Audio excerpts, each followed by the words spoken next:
Salut les gars, ça bouge. Stan Minington est un agent immobilier vivant à Los Angeles, avec ce qui semble être une vie parfaite. Il est immensément riche et follement amoureux de sa magnifique épouse, Mindy. Stan a une manière unique de vendre des biens immobiliers, mais ses méthodes impliquent d'escroquer ses clients de petites sommes d'argent. Avec le temps, ses tactiques frauduleuses s'accumulent, et un jour, Stan est arrêté pour fraude au premier degré. Après avoir été reconnu coupable, il apprend qu'il risque une peine minimale de 3 ans de prison. Désespéré, il demande à son avocat de soudoyer le juge. L'avocat essaie, mais le meilleur accord qu'il obtient est un délai de 6 mois avant que Stan ne commence à purger sa peine. Pour rendre cela légitime, ils organisent un faux événement caritatif, mais le verdict de culpabilité reste inchangé. Après le procès, l'avocat de Stan lui conseille de fuir au Brésil et de ne jamais revenir. Mais avec ses avoirs gelés, Stan n'a aucun moyen de quitter le pays.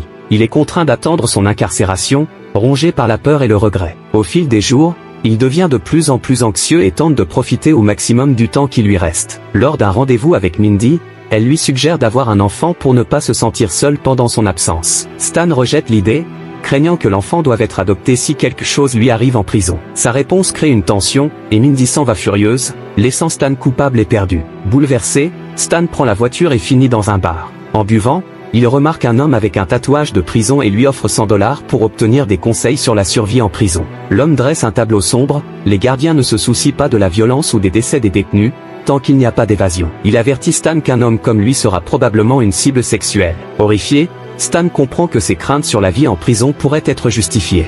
L'homme lui conseille de rejoindre l'un des clans de la prison, comme les nazis, les racistes ou certains groupes ethniques spécifiques. Mais Stan ne correspond à aucune de ces catégories. Le dernier conseil de l'homme est glaçant, Stan devrait tuer quelqu'un dès le début pour effrayer les prédateurs potentiels. Le lendemain matin, Stan se réveille avec la gueule de bois, réalisant que la conversation au bar n'était pas un cauchemar. Mindy lui rappelle qu'il va toujours en prison, mais tente de lui remonter le moral en lui disant qu'il trouve toujours un moyen de surmonter les défis. Motivé, Stan décide de se transformer en mâle alpha. Au cours des 6 mois suivants, il se plonge dans une routine rigoureuse. Il s'entraîne quotidiennement et se fait même tatouer sur les fesses pour se rendre moins attrayant aux yeux des prédateurs. Stan s'inscrit également à un cours de karaté dans l'espoir d'apprendre l'autodéfense. Cependant, il se lasse rapidement des bases et défie l'instructeur, ce qui mène à un combat avec un autre élève. Après avoir causé un scandale, Stan est expulsé du dojo. À son plus bas niveau, Stan rencontre un vieil homme excentrique connu sous le nom de Maître. Le Maître impressionne Stan en perforant un mur d'un coup de poing avec facilité. Voyant en lui son dernier espoir,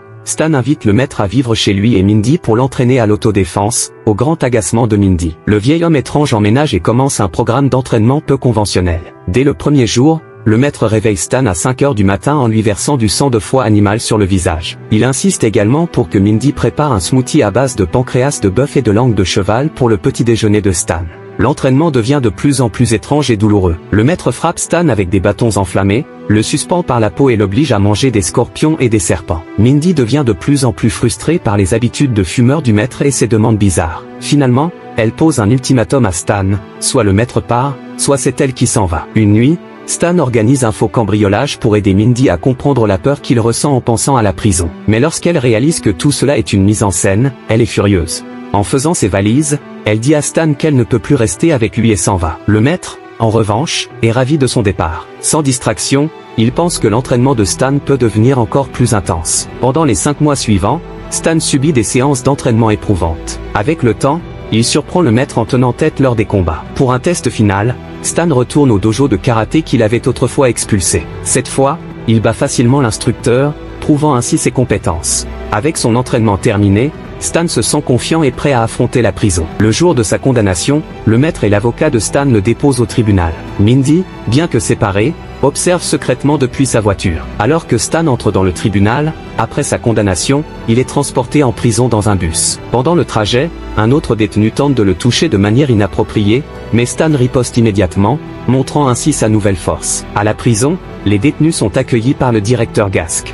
Ce dernier, calme mais sévère, leur dit clairement de ne pas causer de problème aux gardiens. Cependant, il précise qu'en dehors de cela, ils sont libres de faire tout ce qu'ils veulent entre eux. La dure réalité de la vie en prison frappe Stan lors de la fouille corporelle, où les nouveaux détenus sont contraints de se déshabiller et de se pencher. Lorsque vient le tour de Stan, les gardiens sont horrifiés par l'apparence modifiée de son derrière, qu'il a intentionnellement rendu repoussant pour dissuader les prédateurs. Par la suite, Stan est affecté à sa cellule, où il rencontre son colocataire, Larry. Dès son arrivée, Stan affirme sa dominance en ordonnant à Larry de prendre la couchette inférieure. Plus tard, Larry lui explique la dynamique de la prison. Il lui désigne les différents groupes, le gang des Noirs, un groupe de voyous mexicains, un groupe de nazis et une clique de racistes. Il mentionne également un groupe de scientifiques qui intimident les autres en parlant sans fin de sujets intellectuels. Enfin, Larry met en garde Stan contre le prédateur sexuel le plus dangereux de leur bloc, Grand Raymond. Il ne faut pas longtemps à Stan pour voir Grand Raymond terroriser un nouveau détenu. Déterminé à faire une déclaration,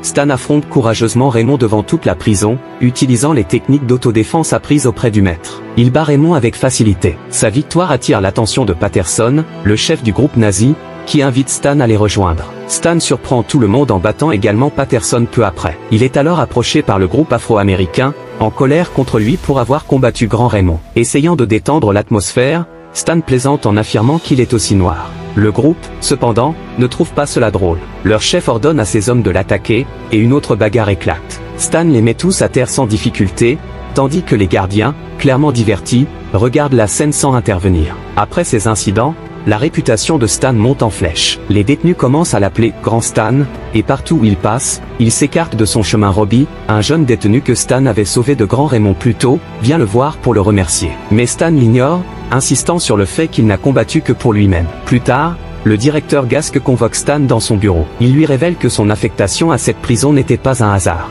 Le directeur prévoit de reprendre la propriété de la prison pour construire un domaine de luxe et a besoin de l'expertise de Stan en tant qu'agent immobilier pour examiner les documents à la recherche de failles. En échange, Gasque promet de libérer Stan après une seule année. Intrigué, Stan accepte d'aider. Cependant, le directeur refuse de révéler comment il compte vider la prison de ses détenus. Pendant ce temps, les groupes de détenus décident de s'unir contre Stan pour lui donner une leçon. Un jour, alors que Stan prend une douche, Patterson l'attaque avec un couteau artisanal fabriqué à partir d'une brosse à dents fondue et d'une lame de rasoir. Préparé à toute éventualité, Stan sort des nunchakus qu'il a fabriqués avec des savons et un lacet. Grâce à son entraînement, il bat rapidement Patterson, qui est gravement blessé et envoyé à l'hôpital. En manque de sa femme, Stan contacte son avocat pour savoir si elle lui a envoyé des papiers de divorce. À son grand soulagement, ce n'est pas le cas. Se sentant plein d'espoir, Stan commence à travailler sur le projet du directeur. Pendant cette période, il est présenté à Dong, un ancien membre de la mafia vietnamienne devenu politicien et partenaire de Gasque dans un complot visant à saboter la prison. En travaillant,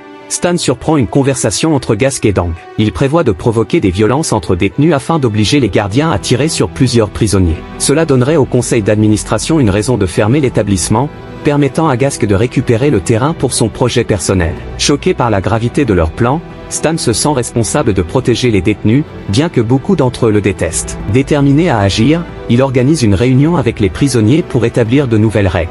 Premièrement, il interdit tous les jeux vidéo et films violents, qu'il considère comme des influences néfastes. Ensuite, il déclare que les agressions sexuelles sont désormais strictement interdites et avertit que tout coupable devra répondre directement à lui. Les détenus protestent au début, mais Stan les encourage à explorer des relations consenties à la place. Bien que l'idée leur semble étrange, ils acceptent à contre-séure. Pendant le déjeuner, Robbie et quelques détenus viennent remercier Stan pour avoir instauré cette règle contre les agressions. Stan ignore leurs remerciements, affirmant que tout cela ne sert qu'à maintenir le contrôle. Mais Robbie voit au-delà de son apparence dure. Il comprend que Stan se soucie réellement du bien-être des détenus. Même Grand Raymond, autrefois craint comme le prédateur le plus dangereux du bloc, entre joyeusement dans une relation consentie avec son nouveau petit ami. Sous la direction de Stan, le couple devient rapidement un élément clé de son cercle grandissant d'alliés. Peu de temps après, Stan reçoit une lettre de Mindy. En réponse à ses excuses, elle exprime sa volonté de lui laisser une chance, donnant ainsi à Stan l'espoir d'une réconciliation. Au cours des jours suivants, la prison commence à changer. Les conflits se résolvent pacifiquement,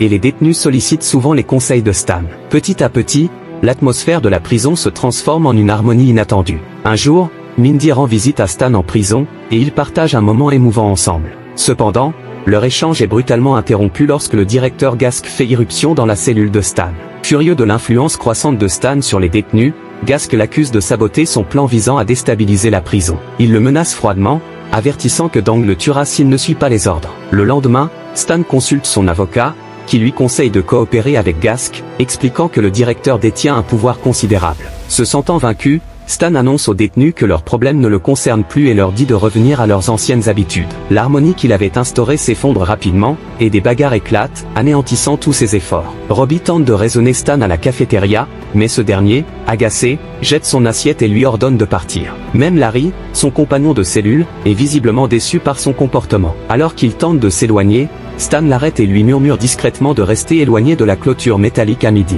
Sentant que Stan est sous pression, Larry informe les autres détenus, et ils commencent à organiser une riposte ensemble. Pendant ce temps, le directeur Gask organise une réunion entre Stan et le comité de libération conditionnelle pour discuter d'une éventuelle sortie anticipée. Pendant que Gask occupe le comité, il guide les membres du conseil d'administration de la prison pour leur faire visiter les lieux. Son plan consiste à déclencher une violente émeute à midi en incitant les détenus à se rassembler près de la clôture. L'objectif est de provoquer une réponse mortelle de la part des gardiens, permettant ainsi au conseil d'être témoin du chaos et de justifier la fermeture de la prison. Lors de la réunion avec le comité de libération, Stan se comporte volontairement comme une personne odieuse afin d'être rapidement rejeté. Cela lui permet de sortir en vitesse pour avertir les détenus de ne pas approcher la clôture. Cependant, en chemin, il est intercepté par Dang, qui lui révèle qu'il a lui aussi été formé par le maître. Les deux hommes s'engagent alors dans un combat intense. Dang prend d'abord l'avantage grâce à ses compétences supérieures, mais Stan puise au fond de lui et utilise tout son entraînement pour renverser la situation. Il finit par assommer Dang avant de reprendre sa course vers la cour. À son arrivée,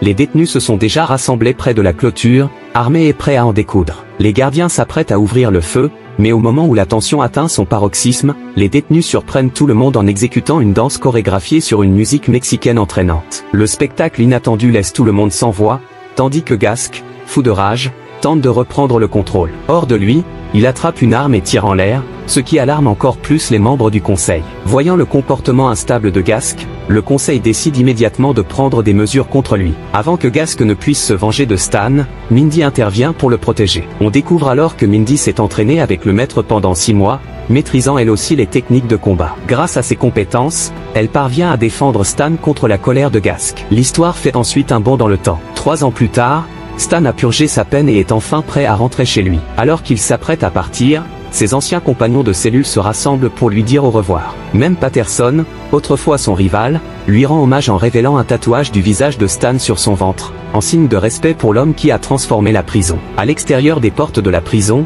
Mindy et le maître attendent Stan. À sa grande surprise et joie, Mindy lui présente leur fille, âgée de 3 ans. Ce moment symbolise leur retrouvaille et le début d'un nouveau chapitre dans leur vie de famille, rempli d'espoir et de bonheur. Merci d'avoir regardé, et à bientôt.